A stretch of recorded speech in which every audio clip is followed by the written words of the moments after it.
매번 찬양 감사하다는 말씀을 드리는데 생각해 보니까 PPT 넘겨주시는 형제님도 진심으로 감사합니다. 1553년에 한참 전이죠. 1553년에 제네바의 종교 개혁자 존 칼빈은 복음을 전하러 프랑스로 건너갔다가 붙잡혀 순교당하기로 예정되어 있는 5명의 프랑스 청년들에게 다음과 같이 편지를 썼습니다. 여기 있는 우리는, 프랑스가 아니라 제네바에 있는 우리는 기도로 우리의 의무를 다하리니 곧 하나님이 그대들이 보여준 절개로 더욱더 영광을 받으시고 육체에 쓰디 쓴 모든 것을 성령의 위로로 달고 값지게 하사 그대들의 영혼이 하나님 안에 있게 하시고 그리하여 그대들이 하늘의 면류관을 묵상함으로써 후회 없이 이 땅에 속한 모든 것을 떠날 준비가 되게 하시기를 간구하노라. 이제 바로 이 시간에 그대들의 마음이 그 어느 때보다도 더 하늘을 향하도록 해야만 하노라. 아직 우리는 어떤 일이 일어날지 모르나 하나님이 그대들의 피를 그분의 진리를 인치는 데 사용하시려 하는 것 같아 보이니 그대들은 이 목적을 위해 스스로를 예비하는 것이 최선이며 하나님의 선하신 뜻에 복종할 수 있도록 해달라고 구하라. 그리하여 그대들이 하나님이 부르시는 곳이면 어디든지 따르는 데 있어서 그 무엇도 방해하지 못하게 할지로다. 하나님이 그대들이 죽음에 이르기까지 자신의 싸움에 사용하시기를 기뻐하시니 그가 친히 이 싸움에서 그대들의 손을 강하게 하시며 그대들이 흘릴 피가 단 한 방울도 헛되이 떨어지지 않게 하시리라. 그대들의 미천한 형제 존 칼빈. 여러분은 이 5명의 그 청년들이 처한 상황에서 이런 편지를 받으면 어떨 것 같습니까? 편지에 담겨있는 당부대로 하늘을 바라보며 하늘에만 소망을 두며 그리스도의 영광을 위해 주어진 고난을 기꺼이 기쁨으로 감내하시겠습니까? 복음이 전파되는 곳에는 언제나 고난이 따릅니다. 그것은 500년 전에 칼빈의 시대에도 그랬고 2000년 전에 바울의 시대에도 그랬습니다. 오늘 본문에서 사도 바울은 고난을 통해 전파되는 복음에 대해 말하는데 제가 오늘 본문 골로새서 1장 24절부터 29절까지 제가 읽도록 하겠습니다. 나는 이제 너희를 위하여 받는 괴로움을 기뻐하고 그리스도의 남은 고난을 그의 몸된 교회를 위하여 내 육체에 채우노라. 내가 교회의 일꾼 된 것은 하나님이 너희를 위하여 내게 주신 직분을 따라 하나님의 말씀을 이루려 함이니라. 이 비밀은 만세와 만대로부터 감춰졌던 것인데 이제는 그의 성도들에게 나타났고 하나님이 그들로 하여금 이 비밀의 영광이 이방인 가운데 얼마나 풍성한지를 알게 하려 하심이라. 이 비밀은 너희 안에 계신 그리스도시니 곧 영광의 소망이니라. 우리가 그를 전파하여 각 사람을 권하고 모든 지혜로 각 사람을 가르침은 각 사람을 그리스도 안에서 완전한 자로 세우려 함이니 이를 위하여 나도 내 속에서 능력으로 역사하시는 이의 역사를 따라 힘을 다하여 수고하노라. 아멘. 지난번에 살펴봤던 21절부터 23절 본문에서 바울은 첫 창조와 그리고 새 창조의 최고 권위자이신 예수 그리스도께서 자신의 대속적인 그 죽음을 통해 성취하신 그 관계의 회복에 대해서 말했었죠.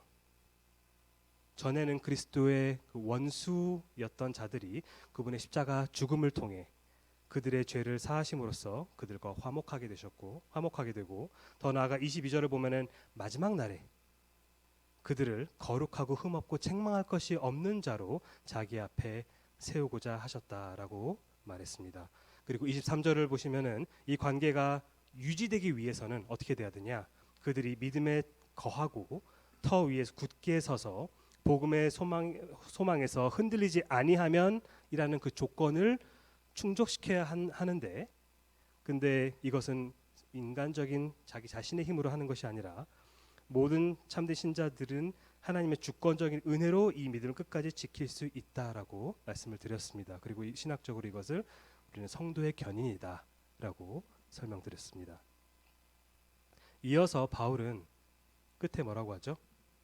이 복음은 천하 만민에게, 즉 유대인에게만 국한된 것이 아니라 이방인에게까지도 전파된 바라고 하면서 자신이 이 복음의 일꾼이 되었다고 말했습니다. 오늘 본문은 이어서 바로 이 복음의 일꾼으로서 사도 바울이 감당하고 있는 복음 사역에 초점을 계속해서 맞추고 있는데 크게 편의상 5가지로 나눠서 살펴보겠습니다. 이제 24절을 보시면은 바울이 겪는 고난에 대해서 언급이 되고, 그다음 25절에서는 바울이 받은 사명에 대해서 언급이 되고, 26절부터 27절에서는 바울이 전하는 비밀에 대해, 28절에서는 바울이 수고하는 그 목적에 대해, 그리고 마지막으로 29절에서는 바울이 의지하는 그 능력에 대해서 말하고 있다고 생각합니다. 자, 먼저 24절부터 한번 보겠습니다. 바울이 겪는 고난이 무엇인가? 나는 이제 너희를 위하여 받는 괴로움을 기뻐하고 그리스도의 남은 고난을 그의 몸된 교회를 위하여 내 육체에 채우노라. 기독교 역사상 그리스도를 위해 고난받는 사람들은 많았지만 사도 바울만큼 많은 고난을 받은 사람은 아마 없을 것입니다. 신약 성경 여러 곳에 바울의 고난이 언급되는데 가장 길고 또 구체적으로 기록되어 있는 곳은 바로 고린도후서 11장입니다. 원래 바울은 자기 자랑을 정말 싫어합니다. 자기 자랑을 정말 싫어하는 사람이지만 고린도 교인들이 거짓 사도들의 자랑에 현혹되고 있는 그런 상황이었기 때문에 진정한 사도로서의 자격을, 자기 자신의 그 자격을 확고하게 하기 위해서 뭐라고 말하죠? 부득이하게 그리스도를 위한 자신의 헌신들을 쭉 나열하는데 잠깐 한 22절 이하를 한번 보시면 좋을 것 같습니다. 고린도후서 11장 22절부터 좀 제가 읽어볼 텐데 바울이 도대체 어떤 고난을, 어떤 헌신을 감내해야만 했었는지를 한번 보겠습니다. 22절 그들이 히브리인이냐? 거짓 사도들에 대한 이야기입니다. 나도 그러하며 그들이 이스라엘인이냐? 나도 그러하며 그들이 아브라함의 후손이냐? 나도 그러하며 그들이 그리스도의 일꾼이냐? 정신없는 말을 하거니와 나는 더욱 그러하도다. 내가 수고를 넘치도록 하고 옥에 갇히기도 더 많이 하고 매도 수없이 맞고 여러 번 죽을 뻔하였으니 유대인들에게 40에서 하나 감한 매를 5번 맞았으며 39 곱하기 5는 195입니다. 그만큼 맞았고 3번 태장으로 맞고 1번 돌로 맞고 3번 파선하고 일주하를 깊은 바다에서 지냈으며 여러 번 여행하면서 강의 위험과 강도의 위험과 동족의 위험과 이방인의 위험과 시내의 위험과 광야의 위험과 바다의 위험과 거짓 형제 중의 위험을 당하고 또 수고하며 애쓰고 여러 번 자지 못하고 줄이며 목마르고 여러 번 굶고 춥고 헐벗었노라.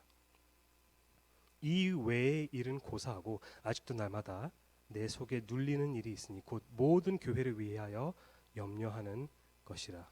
마음의 고통에 대해서도 이야기를 합니다. 29절 누가 약하면 내가 약하지 아니하며 누가 실족하게 되면 내가 애타지 아니하더냐. 그리고 이제 심지어 고린도전서 15장 10절에서는 자신이 모든 사도보다도 더 많이 수고했다라는 그런 말까지 할 수 있는 사람이었습니다. 그런데 이런 바울이 그리스도를 위해서 이렇게 수고하고 헌신하고 고난을 겪었던 그 바울이 골로새 성도들에게 이렇게 말합니다. 나는 이제 너희를 위하여 받는 괴로움을 기뻐한다. 여기서 이제라고 나오는 그 이제라는 말은 바울이 편지를 쓰고 있는 그 시점으로 그 이제라는 말을 이제 그 편지를 쓰고 있는 그 순간으로 보고 그의 괴로움을 그러면 현재 지금 옥중서신이니까 지금 감옥 속에서 가택연금 상태로 로마에서 좀 쓰고 있는 것으로 이해하는 경우도 있지만 그게 가능한 해석이지만 아마도 조금 더 적절한 해석은 여기서 이제라는 것은 지금 편지 쓰고 있는 그 순간이라기보다는 그 현 시대, 그러니까 바울이 복음의 일꾼으로 부름받은 바울의 사역을 통해 복음이 곳곳에 퍼지고 있는 그 시대를 의미하고, 이 괴로움은, 이 고난은 이미 바울의 회심 때부터 그런데 예고된 것입니다. 그리스도인들을 결박하러 다메섹으로 가는 길에 부활하신 그리스도를 만나 눈이 멀게 된 바울에게 안수하기를 망설이는 아나니아에게 주님께서는 이런 말씀을 하십니다. 사도행전 9장 15, 16절에서 아나니아에게 말씀하시기를, 가라, 이 사람 사울, 바울, 이 사람은 내 이름을 이방인과 임금들과 이스라엘 자손들에게 전하기 위하여 택한 나의 그릇이라. 특히 이방인을 위한 사도로서 특별한 소명을 지금 말하고 있는 거죠. 그가 내 이름을 위하여 얼마나 고난을 받아야 할 것을 내가 그에게 보이리라. 그런데 이 괴로움은, 이 고난은 누구를 위한 것이라고 지금 바울이 말하고 있죠? 너희를 위해, 골로새서에서 너희를 위해, 골로새 성도들을 위한 고난이라고 말을 합니다. 곰곰이 생각해 보면 이 말이 도대체 뭘 의미하는지 조금 어렵습니다. 좀 의아한 말입니다. 바울은 골로새 교회를 일단 방문한 적도 없습니다. 방문한 적도 없는데 어떻게, 그리고 어떤 의미로서 그들을 위해서 고난을 받고 있다는 걸까요? 좀 거시적인 차원에서는 앞에서 언급한 것처럼 바울은 특히 이방인을 위한 그 사도로 부르심을 받았고, 그 소명에 따라 여러 차례 선교 여행을 다녔었죠. 참고로 신약 성경에 나와 있는 정보들을 토대로 바울이 회심 후에 이동한 거리를 계산했을 때, 이걸 실제로 계산하는 학자들이 있습니다. 계산했을 때 바울은 적어 성경에 나와 있는 정보들만을 토대로 봤을 때 약 21,500km를 회심 후에 이동했을 거라고 추정합니다. 21,500km. 서울에서 부산까지가 약 400km니까 왕복을 25번 이상을 한 거고, 내지는 서울에서 LA까지가 약 9,600km니까 LA까지 왕복 한 번 한 것보다 더 먼 거리를 바울은 이동한 겁니다. 자동차나 비행기 같은 게 존재하기도 전에 말이죠. 그런데 골로새 교회도 대부분 지금 이방인 신자들로 이루어져 있겠죠. 따라서 바울이 이방인의 사도로서 받는 모든 고난은 거시적인 관점에서 봤을 때에는 그의 특별한 복음 사역의 어떤 직접적이든 내지는 간접적이든 그 혜택을 누린 모든 이방인들을 위한 고난이라고 볼 수 있습니다. 거시적인 차원에서는 그렇다는 거고, 좀 더 구체적으로 미시적인 차원으로 봤을 때는 에바브라를 바울이 골로새라는 도시로 파송했는데, 그랬기 때문에 바울이 파송한 선교사가 바로 에바브라였기 때문에, 에바브라는 사실은 이제 바울이라는 선교팀의 연장선상에서 나간 거죠. 그 선교 사역으로 나간 거죠. 그렇기 때문에 에바브라가 복음을 전한 사역은 사실상 바울의 복음 사역의 열매라고도 볼 수 있겠습니다. 따라서 바울의 고난은 사실상 골로새 교회를 위한 것이기도 하죠, 실질적으로. 자, 그런데 이런 고난에 대한 바울의 태도는 어떻습니까?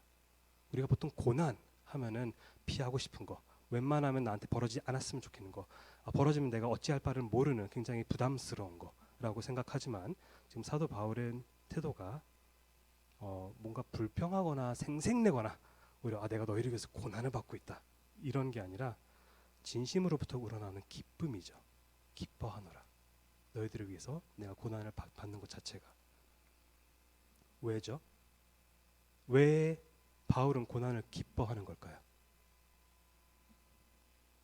여러 가지 이유가 있겠지만 그중 두 가지만 말씀을 드리면은, 첫째는 고난을 특권으로 여겼기 때문입니다.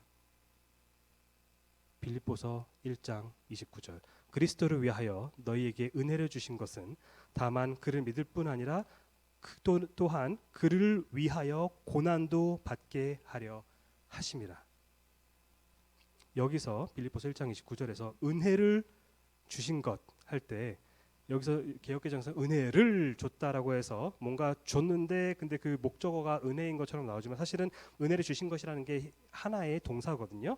하나의 동사인데 우리말로는 마치 은혜가 이제 목적인 것처럼 번역이 된 거지만은 사실상은 은혜로 베풀다. 그러니까 은혜롭게. 그러니까 은혜로가 이제 부사가 되는 거, 사실은 은혜롭게 베푼다는 거예요. 그럼 목적어는 뭘까요? 뭘 은혜롭게 베푼다는 걸까요? 바로 다음에 나온 두 가지입니다. 그를 향한 믿음과 그리고 그를 위하여 받는 고난입니다. 믿음을 하나님의 은혜로 이해하는 것은 익숙합니다. 근데 고난을 하나님의 은혜로 받아들이는 것은 때로는 익숙하지가 않습니다. 적응이 잘 안 되는 사실 중에 하나죠. 바울의 관점에서 그리스도인이 그리스도를 위해 받는 고난은 뭔가 마지못해 억지로 어쩔 수 없이 당하는 그런 것이 아니라 기꺼이 감당하는 은혜이자 선물이자 특권입니다. 베드로도 베드로전서 4장 13절에서 이렇게 말합니다. 오히려 너희가 그리스도의 고난에 참여하는 것으로 즐거워하라. 이는 그의 영광을 나타내실 때에 너희로 즐거워하고 기뻐하게 하려 함이라. 그리고 사도들이 이렇게 말한 것은 단지 그냥 말로 그냥 허세 부리는 게 아닙니다. 사도행전 5장에서 사도들은 산헤드린 공회 앞에서 채찍질을 당한 후에 예수 그리스도를 더 이상 전하지 말라라고 그렇게 협박을 받은 후에 어떻게 반응했죠? 그 이름을 위하여 능욕받는 일에 합당한 자로 여기심을 기뻐하면서 공회 앞을 떠나니라. 아, 주님께서 나 같은 사람을 그분의 이름을 위해서 고난을 받는데 지금 쓰시고 계시다니 놀랍다. 특권이다. 아무에게나 주어지는 거 아니다. 라고 그렇게 이해를 했다는 겁니다. 여러분도 복음을 위해 고난을 받아보셨습니까?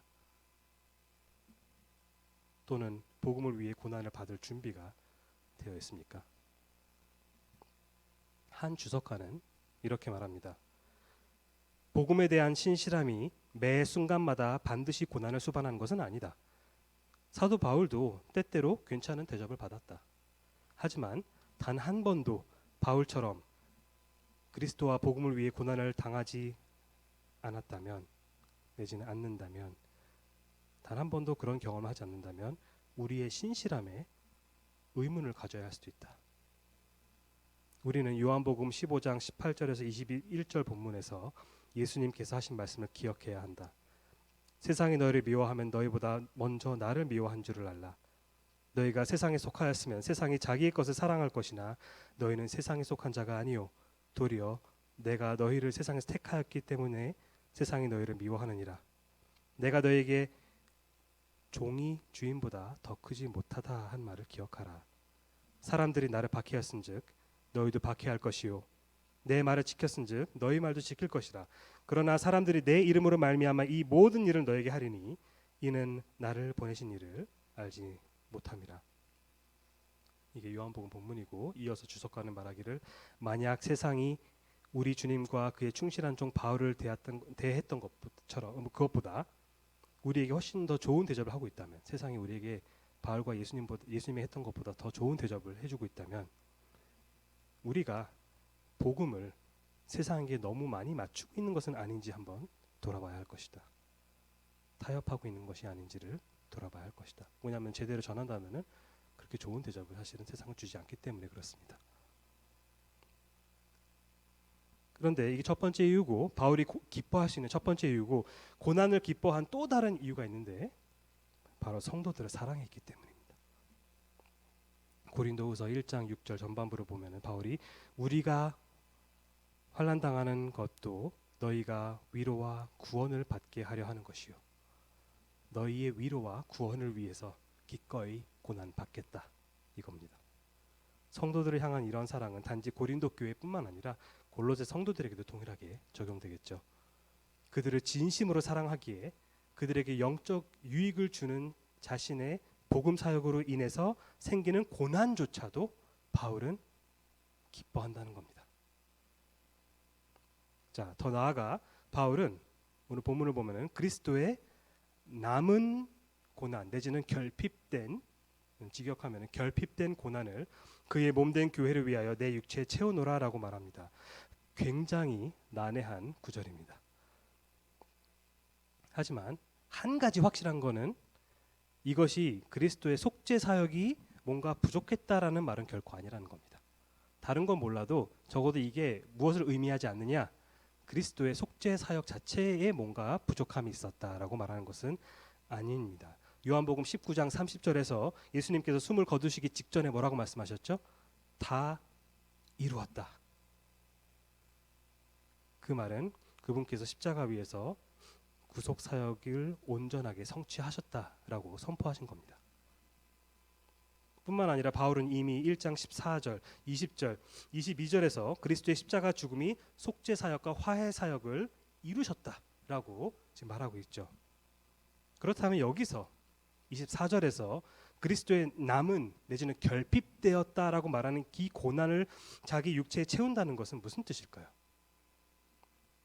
이것은 그리스도의 속죄 사역의 불충분성을 자기 자신이 완성시키다라는 그런 뜻이 아니라 그리스도의 복음 전파 사역이 온 세상에게 미치지 않았기 때문에 자신이 이방인의 사도로서 그 남은 복음 사역을 완성한다는 겁니다. 자, 그리스도의 남은 고난이 복음 전파 사역과 연결되는 것이 좀 잘 이해가 안 될 수 있는데 왜 그게 그렇게 연결되는 거지? 고난은 뭐 십자가 고난, 속죄 이런 거 아닌가 싶으실 수도 있는데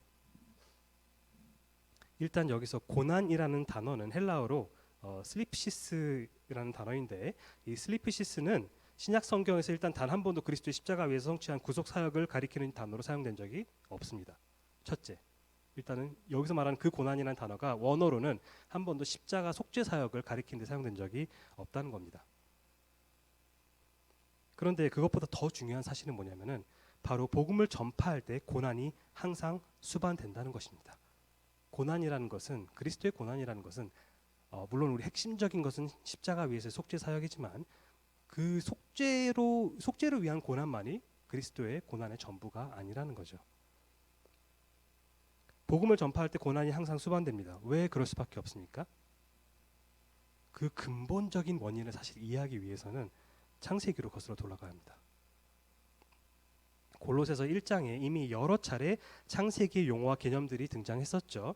특히 창세기 1장 26절부터 28절에서 나오는 그 아담에게 주어진 임무, 즉 생육하고 번성하여 하나님의 피조 세계를 다스리고 정복하라는 임무와 관련된 내용들이 그 용어들이 그 표현들이 골로새서 1장에서도 마치 창세기 1장을 암시하듯이 가리키듯이 사용되어 왔습니다. 예를 들면 골로새서 1장 6절하고 10절에서 복음이 열매 맺고 자란다라는 표현이 사실 원래 원어상으로 생육하고 번성하다랑 같은 개념 단어라고 표현이라고 말씀드렸고 또 이제 그런 상황에서 하나님께서 아담에게 1장에서 26절부터 28절에서 명령을 하셨는데 임무를 주셨는데 그런데 문제는 뭐죠? 창세기 3장에서 죄가 들어오면서 그 죄에 대한 저주로서 뭐가 따라왔습니까? 고통과 수고가 불가피하게 되었습니다. 그래서 창세기 3장 16절을 보시면은 여자는 임신과 출산의 고통과 수고를 겪을 수밖에 없게 되었고 그리고 17절을 보면은 남자는 저주받은 땅에서 수고를 해야만 열매를 맺을 수 있게 되었습니다. 다 아는 내용이죠. 하지만 잘 생각해 보면은 이 저주가 단지 출산과 그 직장의 직업의 고통만을 이야기를 하는 것은 아니죠. 왜냐하면은 이것은 앞서 창세기 1장에서 언급된 아담에게 주어진 임무를 수행하는 데 있어서 이제는 고통 없이는 그 임무를 제대로 수행할 수 없게 되었다라는 것을 말하기 위해서 그렇게 쓰인 겁니다. 3장에서 그 저주에 대해서 얘기할 때. 그런데 아담에게 주어진 그 임무를 한번 생각해 볼까요? 아담에게 주어진 그 임무 자체가 원래 생육하고 번성함으로써 이거를 너무 이제 단순하게만 우리가 적용하려고 하면 생육하고 번성하라 이걸 우리가 어떻게 적용할까요? 보통 사람들은 이거를 가지고 자녀 많이 낳을수록 좋은 거야라고 생각하지만은 지금 시대를 좀 잘 생각해 봐야 됩니다. 창세기 1장에는 아직 죄가 들어오기 전입니다. 지금 우리랑 조금 상황이 다릅니다. 그때 당시에는 죄가 들어오기 전이었기 때문에 아담이 생육하고 번성하면은 어떻게 됩니까? 하나님의 온전한 형상을 대변하는 피조물들이 더 많아지고 세상을 가득 채우고 아담에게 주어진 그 명령들을 그 모든 사람들이 다 충실하게 충성되게 하게 될 거고 그렇게 함으로써 하나님께서 전적으로 영광을 받게 되는 그러한 장면이 이루어지겠죠. 그런데 죄가 들어왔습니다. 상황이 좀 바뀌었습니다. 죄가 들어오면서 우리의 우리 안에 있는 사람 안에 있는 하나님의 형상이 완전히 다 사라져 버린 것은 아닙니다. 왜냐하면 나중에 창세기 9장 같은 데 가보면은 이제 노아 홍수 이후에 이제 누구를 살인하면 안 된다라는 이유를 이야기를 할 때 그 근거가 하나님의 형상으로 지음받은 사람을 그 피를 흘려서는 안 된다라고 이야기를 하거든요. 그러니까 하나님의 형상이 죄 이후에 아예 없어지거나 완전히 사라져 버리거나 그런 것은 아니지만은 하지만 예전 같지는 않죠. 훼손된 겁니다. 일그러진 겁니다. 구겨진 겁니다. 그래서 창세기 1장에서 하나님의 형상대로 지음받은 인간이 생육하고 번성하고 모든 것을 다스리라 임무를 받았을 때 하나님의 형상이랑 그들에게 주어진 그 대리 통치의 그 역할 자체가 같이 긴밀하게 연결되어 있는 상황에서 그들 안에는 하나님의 형상이 꼬여버렸기 때문에 왜곡되어 버렸기 때문에 그들이 그 제 역할을 이제 더 이상 수행하기가 어려워진 겁니다. 그래서 신약 성경에서 왜 자꾸 그리스도의 형상에 대해서 언급이 되는지 아십니까? 그리스도의 형상을 닮아야 한다고 왜 자꾸 이야기를 하는지 아십니까? 왜냐하면은 영적으로 죽어 있고 하나님의 형상이 훼손된 죄인들이 복음을 통해 새 생명을 얻고 골로새서 1장 15절에서 저번에 봤던 것처럼 보이지 아니하는 하나님의 형상이신 예수 그리스도를 닮아감으로써 하나님의 형상을 회복해가는 겁니다. 따라서 우리 시대에 아담에게 주어진 명령에 순종하는 방식은 타락 이후에는 단지 자녀를 많이 낳아가지고 자녀를 많이 낳으면 어떻게 되죠? 죄인들을 더 많이 양산하는 겁니다. 태어날 때부터 우린 다 죄인이니까.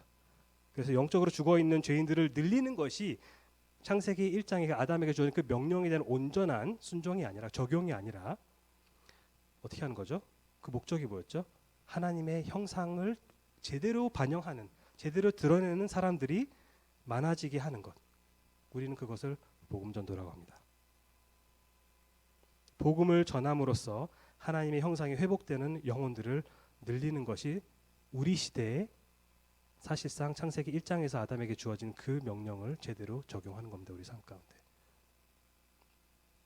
자, 그런데 이제는 이 임무를 수행하는 데 있어서 저주로 인한 고통과 수고 그리고 고난이 따를 수밖에 없다라고 창세기 3장에서 이야기를 하고 있는 거죠. 그렇기 때문에 복음 전파에 있어서도 복음 전파가 아담에게 주어진 그 임무의 연장선상에 있다면은 그렇다면 복음 전파에 있어서도 고난이 따를 수밖에 없다는 겁니다. 결코 쉽지 않다는 겁니다. 이제는 심지어 예수님께서도 공생의 사역을 하시면서 복음을 전하실 때 사람들의 저항을 계속 받으셨죠. 이것이 오늘 본문에서 바울이 말하고 있는 그리스도의 고난입니다.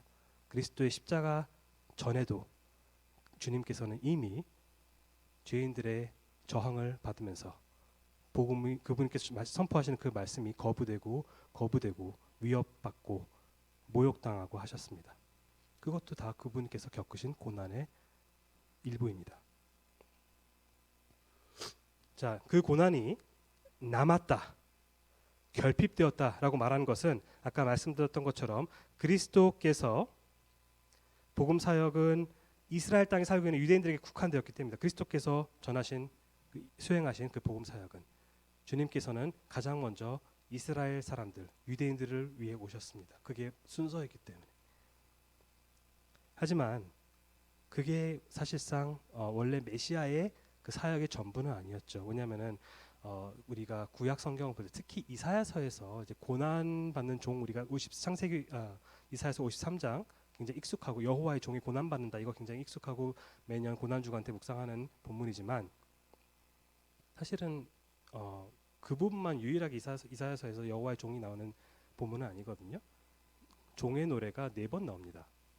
다른 데서는 강조하는 바가 조금씩 다릅니다. 근데 그 중에 하나인 49장을 보시면은 49장 6절을 보면은 여호와 하나님께서 여호와의 종 곧 그리스도께 뭐라고 말씀하시냐면 내가 너를 여호와의 종에게 말씀하시기 내가 너를 이방의 빛으로 삼아 나의 구원을 베풀어서 땅 끝까지 이르게 하리라 하고 말씀하셨거든요. 여호와의 종에게. 근데 예수님께서는 주로 이스라엘에서 활동하시고 십자가에 달려 죽고 부활하시고 승천하셨는데 그럼 어떻게 되는 건가요? 이 예언은 그러면은 실패한 건가요? 아니죠. 왜냐하면은 사도행전 13장 47절을 보시면은 바울이 여호와의 종의 임무인 이사야 49장 6절 방금 제가 읽어드린 거 그 이사야 49장 6절을 그대로 인용하면서 그것을 여호와의 종에 대한 이야기인데 자기 자신에게 적용합니다. 바울이 여호와의 종에게 주어진 그 임무에 대한 이야기를, 그 말씀을 자기 자신에게 적용합니다. 심지어 주님께서 직접 그 말씀을 자기에게 했다고 이야기를 합니다. 다시 말해 사도 바울은 이방인의 사도로서 자신이 여호와의 종의 남은 사역을 받들어 성취하는 것으로 자신의 복음 사역을 인식하고 있었고, 그 복음 사역에 필연적으로 따르는 고난을 몸소 겪은 것입니다. 따라서 그리스도의 남은 고난을 채우는 사역은 사실은 모든 그리스도인이 동참하는 사역이라기보다는 바울이 이방인의 사도로서 여호와의 종의 남은 임무를 성취하는 고유한 사역이라고 보는 것이 더 적절할 것 같습니다. 약간의 이견이 있는 해석이지만은 어떤 사람들은 이걸 바울의 고유한 사역이라고, 어떤 사람들은 모든 그리스도에게 공통적으로 적용될 수 있다라고 이야기를 하는데 저는 좀 전자 쪽으로 생각합니다. 왜냐하면은 여기서 계속 나오는 이 내용이 사실은 모든 그리스도인들이 공통적으로 경험하는 그런 내용은 아니거든요. 사도 바울이 특별하게 경험하는 그 맥락 속에서 바울이 내가 그리스도의 남은 고난을 내 육체에 채운다라고 이야기를 하고 있기 때문에, 이것은 특히 사도행전 13장에서 바울이 얘기하는 내가 여호와의 종의 그 사역을 내가 이방인의 사도로서 내가 지금 성취하고 있다라고 말하는 것과 같이 생각했을 때 이것은 조금 특수한 사명입니다. 자, 이것이 사도 바울의 고유한 사역이기 때문에 이 사역이 그리스도의 몸된 교회를 위한, 그리고 모든 그리스도인들을 위한 것이라고 말할 수 있는 거죠. 사도 바울은 그렇게 말할 수 있습니다. 그렇다면은 바울을 제외한 다른 그리스도인들이 복음을 전하면서 고난을 받는 것은 그리스도의 고난과 전혀 무관한 걸까? 그렇지는 않습니다. 왜냐하면 고린도후서 1장 5절부터 7절과 그리고 아까 읽었었던 베드로전서 4장 13절에서도 그리스도인이 고난을 받을 때 그리스도의 고난에 참여하는 것이라고 성경은 말하고 있긴 합니다. 그 이유는 우리가 모두 사도 바울과 같은 그런 어떤 특수한 임무를 받았기 때문이 아니라 우리는 그리스도와 연합되어 있기 때문에 우리가 그리스도를 위해 고난을 받을 때는 우리가 그분의 고난을 공유한다, 우리가 참여한다라고 그렇게 이해할 수도 있기 때문에 그런 표현이, 그런 말씀들이 있는 것입니다. 하지만 적어도 오늘 본문에서는 각각 그 본문마다 우리가 앞뒤 문맥을 잘 고려해가지고 우리가 이해를 해야 되는데, 오늘 본문에서만큼은 거기서 말하는 그리스도의 남은 고난 채우기라는 그 사역은 여호와의 종의 사역을 특별히 이어받은 사도 바울의 특수한 사역이다라고 보는 게 좋을 것 같습니다. 그래서 앞에 천하 만민에게 복음을 전파하는 그 바울의 사역을 토대로 그리스도의 몸된 교회 전체가 혜택을 누리게 되는 거죠. 바울만이 이방인의 사도였기 때문에 그렇습니다. 자, 25절을 계속해서 보시면은 바울이 받은 사명에 대해서 이야기를 하는데, 내가 교회의 일꾼 된 것은 하나님이 너희를 위하여 내게 주신 직분을 따라 하나님의 말씀을 이루려 함이니라 라고 나옵니다. 23절에서는 바울이 자신을 복음의 일꾼이라고 소개했었죠. 그런데 여기서는 교회의 일꾼이라고 이제 말하고 있습니다. 그 이유는 바로 그 복음을 전함으로써 그리스도의 몸된 교회를 위해 고난을 겪고 있는 것이기 때문에 자기는 복음의 일꾼이면서 동시에 교회의 일꾼이기도 한 거죠. 바로 다음에 나오는 너희를 위하여, 또 그렇게 말하는 것도 결국 같은 맥락입니다. 자, 바울이 교회의 일꾼이 된 것은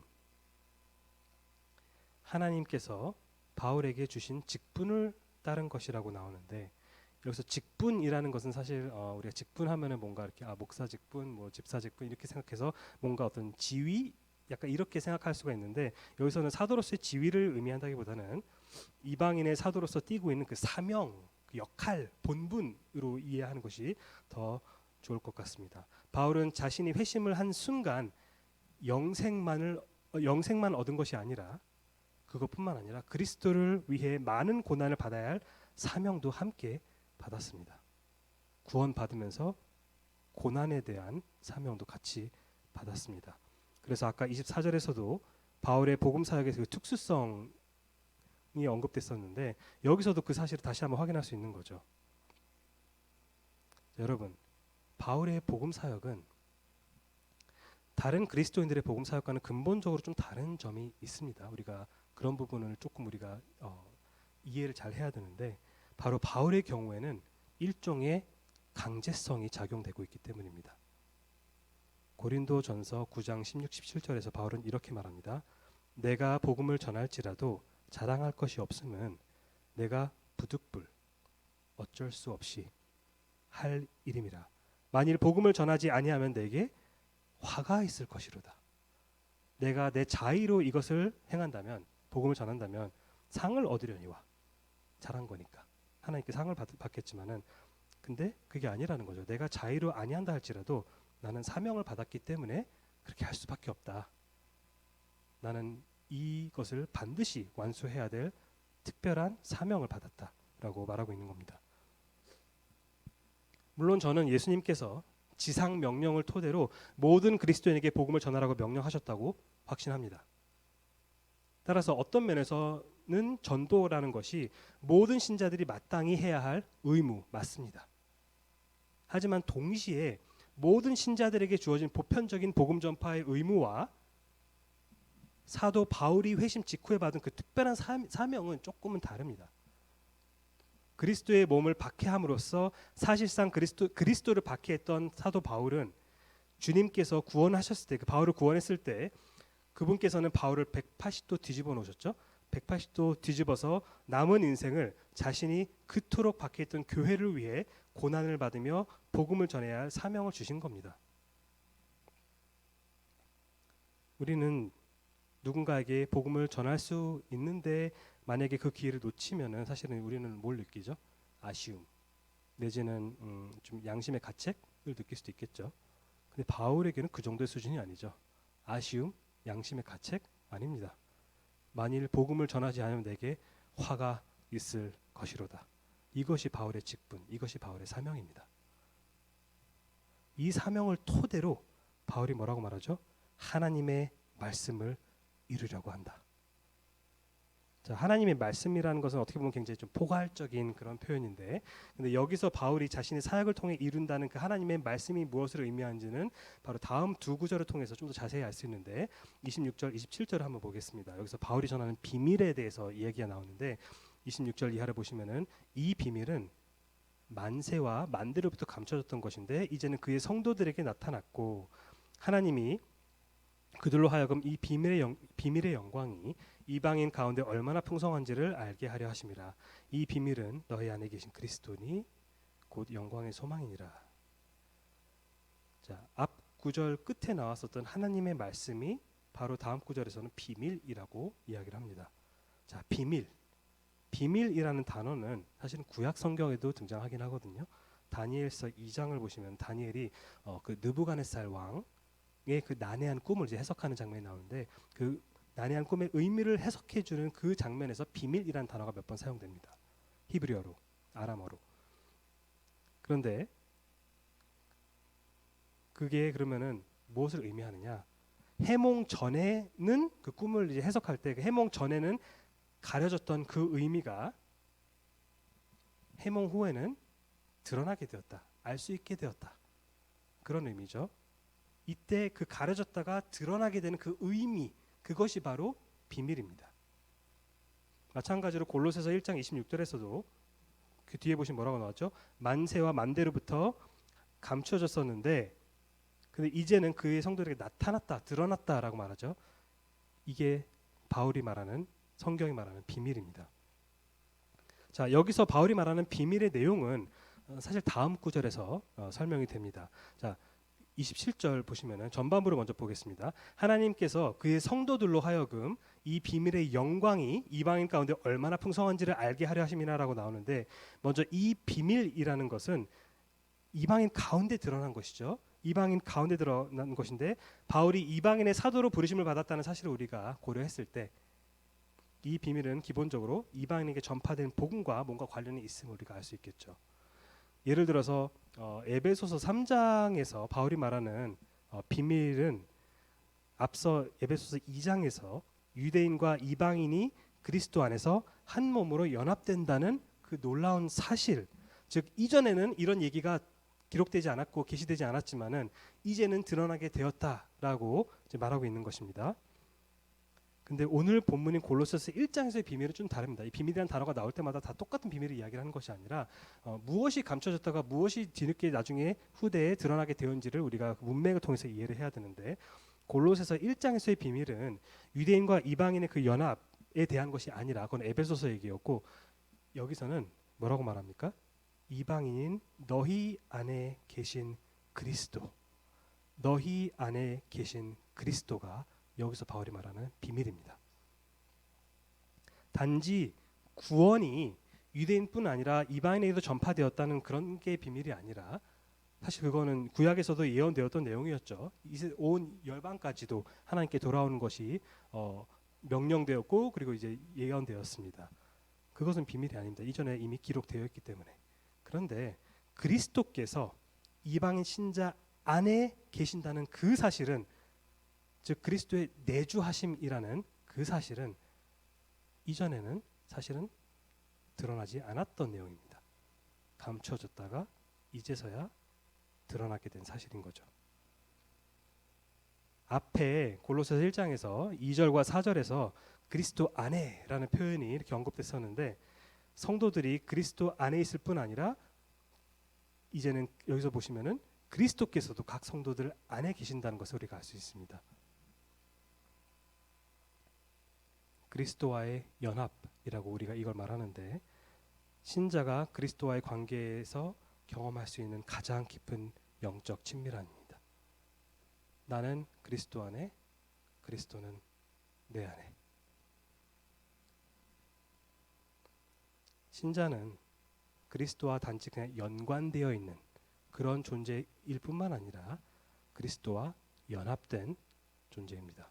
주님께서 신자들의 죄를 사하실 뿐만 아니라 친히 그들 안에 거하신다는 겁니다. 그리스도와 연합이라는 게 그렇게 대단한 건가? 라는 생각이 드실 수도 있는데, 대단한 거 맞습니다. 왜냐하면 에베소서 예를 들면 1장 3절을 보시면은 바울이 뭐라고 말하냐면, 하나님 곧 우리 주 예수 그리스도의 아버지께서 그리스도 안에서, 그리스도와 연합교리죠. 그리스도 안에서 하늘에 속한 모든 신령한 복을 우리에게 주신다라고 말합니다. 그리스도와의 연합을 토대로 모든 신령한 복을 우리에게 주신다. 청교도 신학자들 중에서도 특별히 신학적 탁월성을 인정받아서 청교도의 왕자라고 별명까지 붙었던 존 오웬이 그리스도와의 연합의 축복에 대해서 이런 말을 했습니다. 그리스도와의 연합은 우리가 참여하는 모든 다른 은혜들의 그 원인이 되는 것이다. 근간이 되는 것이다. 그것들은 모두 우리와 그리스도의 그 연합 덕분에 우리에게 주어지는 것입니다. 그 모든 은혜들이. 따라서 우리의 양자됨, 우리의 칭의, 우리의 성화, 우리가 열매 맺는 것, 우리가 믿음을 끝까지 지키는 것, 성도의 견인교리죠. 끝까지 지키는 것, 우리의 부활, 우리의 영광도 다 그 연합으로 인해서 우리에게 주어지는 것이다. 다시 말해서 그리스도와 연합되지 않고 신자가 누리는 은혜나 복은 아무것도 없다는 겁니다. 특히 이 본문에서는 너희 안에 계신 그리스도께서 곧 그들의 영광의 소망이라고 지금 말하고 있습니다. 전에도 몇 번 말씀드렸지만 이 영광의 소망은 좀 종말론적인 소망으로서 골로새 성도들이 아직 경험하지 못했으나 마지막 날에 반드시 경험하게 될 그 영화, 곧 그 영광스럽게 되는 그 상태에 대한 그 확신을 말하는 것이 바로 이 영광의 소망입니다. 자, 영화라는 것은 더 이상 남아있는 죄가 없이 완전히 거룩하게 된 상태를 말하는데, 이것이 단지 영적인 차원에서만 그런 것이 아니라 영적으로만 거룩한 것이 아니라 육신까지도 거룩하게 되는 것을 말합니다. 즉 영화라는 것은 단지 우리가 죽고 나서 우리의 몸에 이 땅에 썩어 없어지고 우리의 몸이 그리스도의 임재로 안으로 들어가는 그 상태를 영화라고 하는 것이 아니라, 엄밀히 말하면은 예수님께서 재림하실 때 성도들이 몸의 부활을 경험할 때 더 이상 썩어 없어지지 않을, 더 이상 죄의 간섭을 받지 않는 그 몸을, 부활의 몸을 받게 될 때 비로소 실현되는 구원의 최종 단계, 그것이 바로 영화입니다. 그런데 이 영화도 무엇을 토대로 이루어진다고 바울이 강조하고 있는 거죠? 그리스도와의 연합으로. 이것은 예수 그리스도께서 지극히 높으신 분이시기 때문에 그분만으로 충분하다는 사실을 강조하는 골로새서 전체의 주제와도 좀 일맥상통하는 이야기죠. 자, 27절의 그 종말론적인 이야기는 다음 절에서도 이어지는데 바울이 복음 전파를 위해 수고하는 목적이기도 합니다. 28절 우리가 그를 전파하여 각 사람을 권하고 모든 지혜로 각 사람을 가르치면 각 사람을 그리스도 안에서 완전한 자로 세우려 함이니. 여기서 일단은 우리는 아마도 바울과 그리고 1절에 언급된 디모데 그리고 아마도 골로새 이단에 대해서 염려돼 가지고 바울과 의논하려고 찾아온 에바브라까지 포함된 그 우리일 겁니다. 자, 이들은 사도 바울의 그 복음 사역을 돕는 동역자들이기 때문에 그들의 사역은 바울의 사역의 연장선상에 있다고 이해하시면 되고요. 근데 이제 바울이 복음을 전파할 때 그가 전하는 것이 누구라고요? 예수 그리스도. 자, 여기서 전파하다라는 단어는 헬라어로 카탄겔로라는 어떤 그런 이상한 단어인데 이제 말로 선포하다라는 뜻입니다. 말로 선포하다. 따라서 복음 전파라는 것은 예수 그리스도와 그가 십자가에 못 박히신 것을 말로 선포하는 행위입니다. 여러분, 복음을 전하는 것, 전도하는 것 굉장히 중요합니다. 그런데 그 전도라는 것을 하러 가기 전에 성경이 말하는 전도가 무엇인지를 올바르게 이해를 하고 하러 가셔야 됩니다. 안타깝게도 오늘날 많은 기독교인들은 이제 전도에 대해서 좀 잘못된 이해를 갖고 있는 것 같습니다. 제가 신학교에서 들었던 여러 가지 과목들이 있는데 그 중에 하나가 전도학이라는 것도 있었거든요. 그래서 전도학을 들었는데 전도학 교수님께서 이제 전도에 대해서 가르치시면서 한 번은 전도가 아닌 것들에 대해서 나열한 것들이 있습니다. 전도가 아닌 것들. 자, 어떤 것들이 그 목록에 포함되어 있었는지 한번 들어보시기 바랍니다. 전도가 아닌 것들에는 뭐가 포함되냐면 불신자들을 교회에 초대하는 것, 기독교를 변증하는 것, 불신자들을 위해서 기도하는 것, 자신의 구원을 간증하는 것, 그리고 그리스도인다운 삶을 살아내는 것. 자, 방금 제가 나열한 것들 중에 나쁜 것은 하나도 없습니다. 다 좋은 것들입니다. 다만 이런 것들이 성경이 말하는 전도는 아니라는 겁니다. 아마 가장 흔히 착각하고 있는 것 중에 하나가 바로 첫 번째일 것 같은데 불신자들을 교회에 초대하는 것은 그 사람에게 전도하는 것과는 다른 겁니다. 다릅니다. 조금 전에도 말씀드렸지만 그리스도를 전파한다는 것은 그리스도를 여러분의 입으로 전하는 것입니다. 그리스도를 여러분의 입으로 전하는 것입니다. 불신자인 가족이나 친구나 직장 동료를 교회에 초대할 예정이신가요? 초대하십시오. 초대하세요.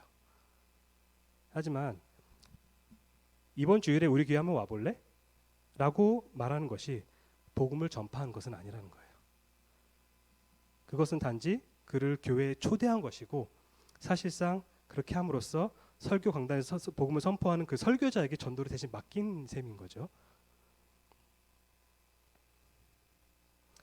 만약 여러분이 복음을 전했다라고 말하고 싶으시다면 그 사람에게 최소한 예수 그리스도와 그가 십자가에 못 박히신 것에 대해서 직접 언급하셔야 됩니다.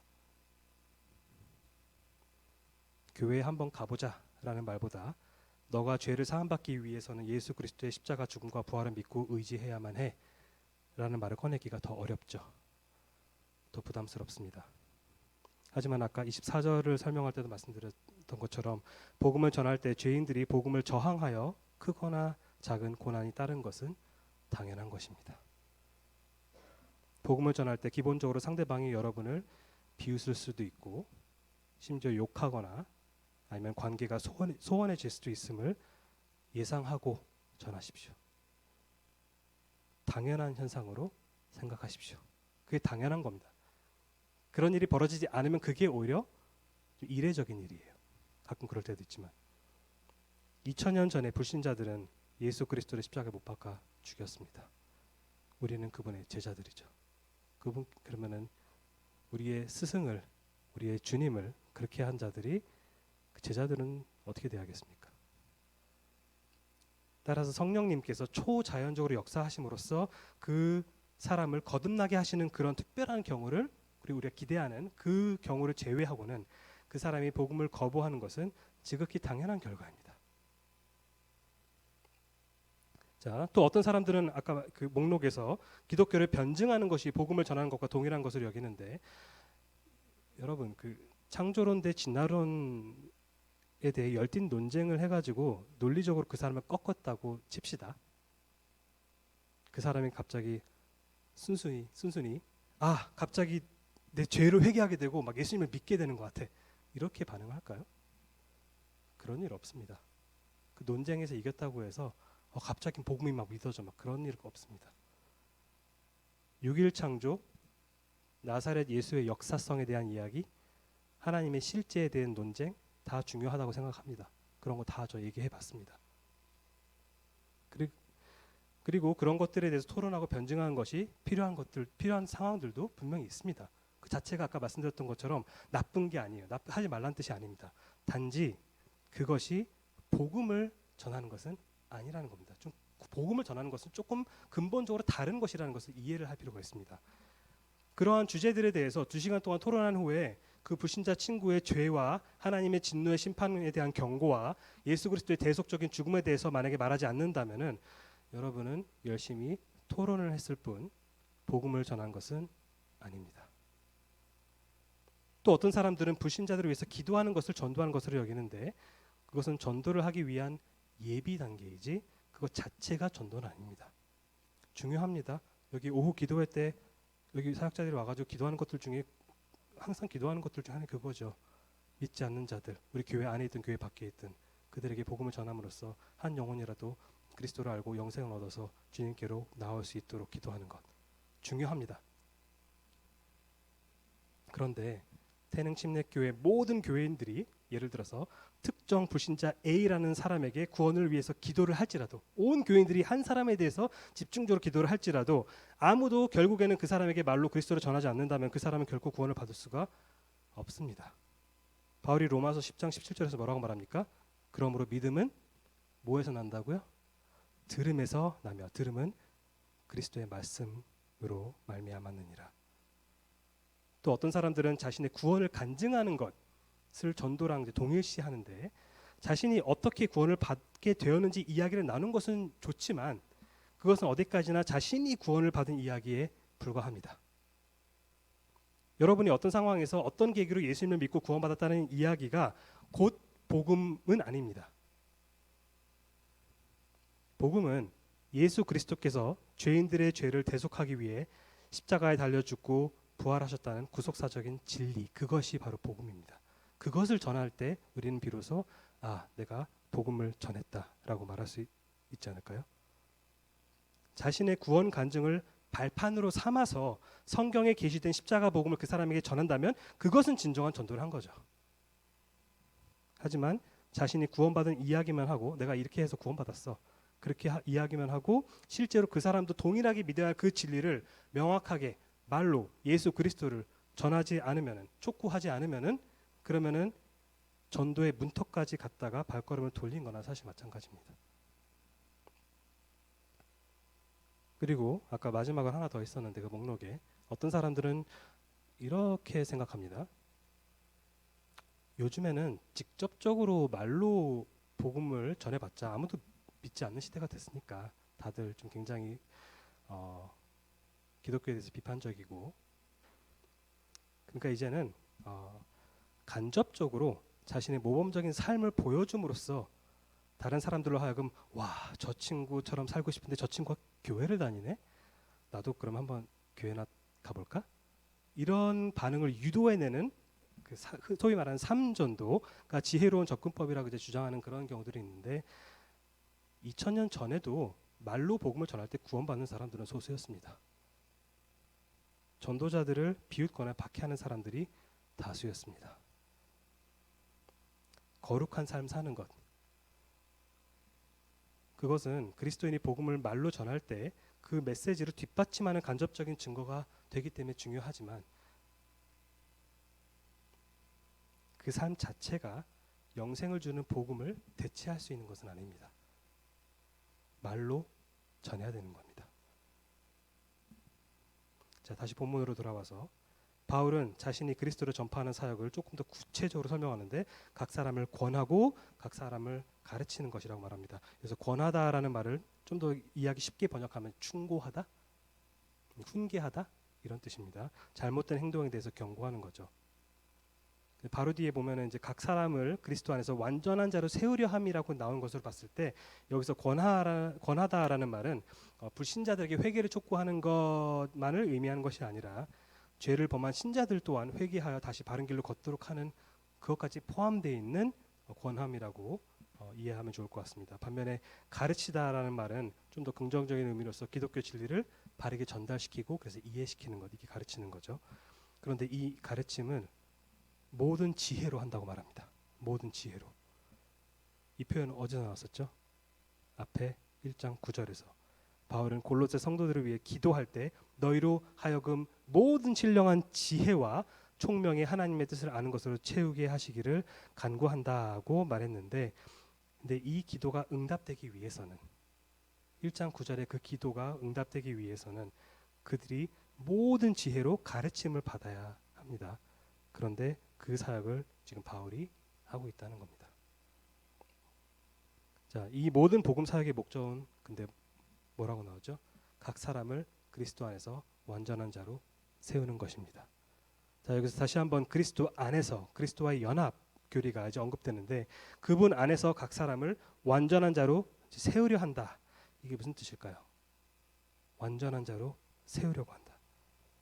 앞서 27절에서 영광의 소망이라는 어떤 종말론적인 어떤 맥락에서 얘기가 진행되고 있기 때문에 이게 여기서 쭉 이어지고 있는 것으로 보이는데 조금 더 구체적으로는 이것이 22절에서 그리스도께서 마지막 날에 그들을 거룩하고 흠없고 책망할 것이 없는 자로 그 앞에 세우고자 하시는 것, 이것과 일맥상통하는 이야기입니다. 그리스도께서 십자가 위에서 성취한 구속사역의 그 최종적인 목적이 뭐였다고요? 성도들을 완전히 성화된 자들로 자기 앞에 세우기 위한 것이었다고요. 근데 바울이 그리스도를 전파하는 복음 사역의 그 최종적인 목적 역시 마찬가지로 성도들을 완전한 자로 세우려고 하는 것입니다. 바울이 이방인을 위한 사도로 부르심을 받아 여호와의 종의 복음 사역을 이어가고 있다는 사실을 여기서 다시 한번 확인하고 있습니다. 예수 그리스도께서 궁극적으로 목적하고 있었던 바를 바울도 동일한 목적으로 하면서 자기 복음 사역을 전하고 있는 겁니다. 자, 마지막으로 29절 바울이 의지하는 능력이 언급됩니다. 이를 위하여 나도 내 속에서 능력으로 역사하시는 이의 역사를 따라 힘을 다하여 수고하노라. 이 목적을 위해 그 누구보다도 수고했던 사람은 바로 바울이죠. 근데 이건 그냥 수고한 것이 아니라 힘을 다해 수고한 것입니다. 그래서 힘을 다하다라는 말은 아고니조마이라는 단어인데 싸우다, 씨름하다 이런 것이 단지 그냥 힘내다라는 걸 넘어서서 싸우다, 씨름하다라는 뜻인데 그런 걸 봤을 때 어쩌면 여기서 이제 분투하다라는 의미로 보는 것이 굉장히 잘 어울리는 것 같습니다. 바울은 복음 사역을 위해 자기 자신이 지쳐 쓰러질 정도로 분투하면서 수고했습니다. 자, 앞서 24절에서는 교회를 위해 고난을 겪으면서까지 수고했다고도 나오죠. 자, 이렇게만 보면은 바울이 참 대단하게 느껴집니다. 그렇죠? 정말 대단한 사람 맞습니다. 그런데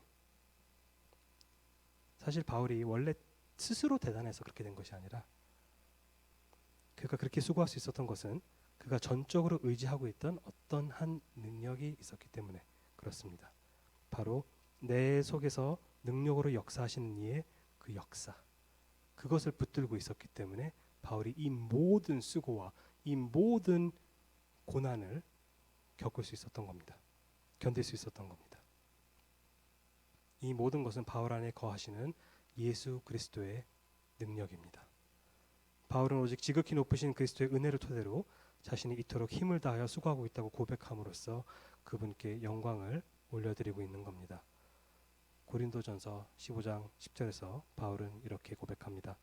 그러나 내가 나 된 것은 하나님의 은혜로 된 것이니 내게 주신 그의 은혜가 헛되지 아니하여 내가 모든 사도보다 더 많이 수고하였으나 내가 한 것이 아니요 오직 나와 함께 하신 하나님의 은혜로라. 여러분, 복음은 고난을 통해 전파됩니다. 물론 우리가 바울처럼 여호와의 종의 사역을 이어받아서 그리스도의 남은 고난을 채우는 그런 어떤 특수한 부르심을 받은 것은 아니지만 복음을 위해 고난받는 바울의 그 모습을 우리가 본받아야 하고, 그리고 다른 성경 본문에서도 가르치는 것처럼 우리 또한 그리스도와 연합된 자로서 그리스도의 고난에 참여해야 그 특권을 경험할 수가 있는 것입니다. 그것이 순교가 되었든 아니면은 조롱이 되었든, 아까 제일 처음에 말씀드렸던 그 존 칼빈의 그 편지에서 칼빈이 5명의 사형수들에게 썼던 그 편지에서 언급됐던 것처럼 우리가 그리스도를 위해 고난을 받을 때 성령께서 육체에 쓰디쓴 모든 것을 달고 값지게 해주실 것입니다. 따라서 우리는 우리에게 주어진 십자가를 짊어지고 복음을 담대히 전할 의무를 충실히 수행하면 그걸로 되는 겁니다. 우리 다 함께 이런 놀라운 복음을 기억하면서 찬송가 461장 십자가를 질 수 있나를 부르도록 하겠습니다.